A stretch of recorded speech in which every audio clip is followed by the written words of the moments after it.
Hello everyone, welcome to my channel. This is my new video and you can say it's my first video on technology. Today I'm going to show you about something, and the thing is it's Windows update. Sometimes we don't like Windows update because it hampers us to do some important tasks when it's really important time it happened with us.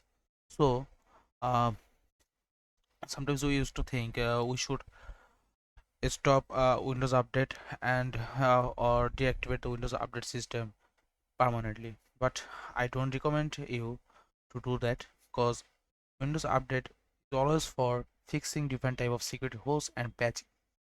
So I have created a Windows bash file, and this bash file will help you to stop Windows update and delete the Windows update. So now I'm going to show you how to do it. You can see here is a bash file that I have named already when update and stopped and delete. So I should run as administrator first. Okay, now you have to click on yes. Now you can see a CMD open up, and now it's trying to stop my Windows update service. Yes, it's going on, and yeah, it's already delete my Windows update. But uh, what will happen after deleting the Windows update file? You may see it's not delete really. So how will you do? Now you have to open this clean manager, and now click on the clean of system files and say okay.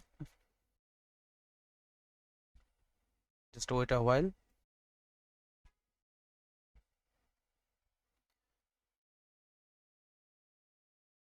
Now select all. Okay, now just click OK. It will delete all the files, and after doing this you have to restart your computer, and you will not see the Windows update on the sections here what we used to see. Since I have already did it before, so I don't have this on, but I think I can show you on my Windows update system. Yeah, let's check it. Yes, you can see it already stopped. Actually this bash file won't stop your Windows update permanently because it's not recommended. Windows update always comes for the patching up your security holes. Yeah, you can see here is the bash file command, and after stopping this Windows update service, again I restart here, so it will again restart it, again restart. uh, if you want to permanently deactivate this one, so please just remove this one and save it as a bash file like me. Yeah, you can see this is the format, and just